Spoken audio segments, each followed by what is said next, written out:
Hello, ഇത് ഇന്നൊരു ചൂണ് റെഡിയാക്കാം. അയില കിട്ടിയിട്ടുണ്ട്. അയില കുറച്ച് കറിയും വെക്കാം.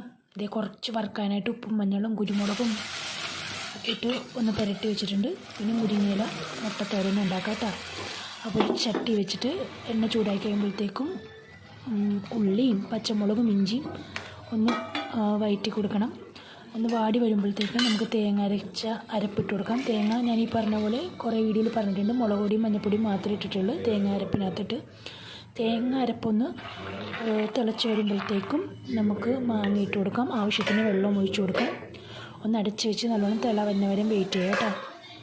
തിളച്ച് വരുമ്പോഴത്തേക്കും മാങ്ങ വെന്തിട്ടുണ്ടാവണം നോക്കിയിട്ട്. മാങ്ങ വെന്ത് കഴിയുമ്പോഴത്തേക്കും നമുക്ക് അയിലയിൽ ഞാനൊന്ന് ചെറിയ അയില കൊണ്ട് നടുവേ ഒന്ന് കീറിയിട്ടിട്ടുണ്ട്. അപ്പോൾ മുറിക്കാൻ നിന്നില്ല. അപ്പോൾ അയിലയും ഇട്ട് കൊടുത്ത് കുറച്ച് കറിവേപ്പിലയും ഇട്ടിട്ട് നമുക്കൊന്ന് വേവിച്ചെടുക്കാം. ഒരു 10-20 മിനിറ്റ് കേട്ടോ. പിന്നെ മുട്ടത്തോരൻ ഉണ്ടാക്കാം. മുട്ടയും മുരിങ്ങലും തോരഞ്ഞ് ഒരു ചട്ടി വെച്ചിട്ട് കുറച്ച് വെളിച്ചെണ്ണയും കടുകും കൂടെ പൊട്ടിച്ച് കുറച്ച് കൊച്ചുള്ളിയും പച്ചമുളകും ഒന്ന് വാടി വന്നതിന് ശേഷം നമുക്കൊരു 1/4 ടീസ്പൂൺ മഞ്ഞൾപ്പൊടിയും നമ്മുടെ മുരിങ്ങയില ഇട്ട് കൊടുത്ത് അരച്ച് വെക്കാം കേട്ടോ. മുരിങ്ങയില വാടി വരുമ്പോഴത്തേക്കും 3 മുട്ട എടുത്തിട്ടുണ്ട്.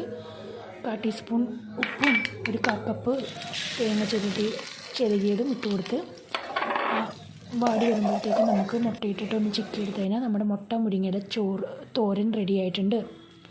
നല്ല ചൂട് ചോറ് വിളമ്പി ദേ ഒരു കഷ്ണം മീൻ വറുത്തതും മുരിങ്ങയില മുട്ടത്തോരനും പിന്നെ ഒരു മാങ്ങ കറിയും കൂട്ടി നമുക്ക് ചോറ് തിന്നാട്ടാ. നല്ല രസമുണ്ടായിരുന്നു. നല്ല നെയ്യ് ഉണ്ടായിരുന്നു അയിലക്ക്. അപ്പോൾ എൻ്റെ ചാനൽ ഇഷ്ടപ്പെടണമെങ്കിൽ ഒന്ന് ലൈക്കും സബ്സ്ക്രൈബും ചെയ്യണം കേട്ടോ. കമൻസും അഴക്കണേ എല്ലാവരും ഇഷ്ടപ്പെടണമെങ്കിൽ. അപ്പോൾ എല്ലാവർക്കും താങ്ക് യു, ലവ് യു.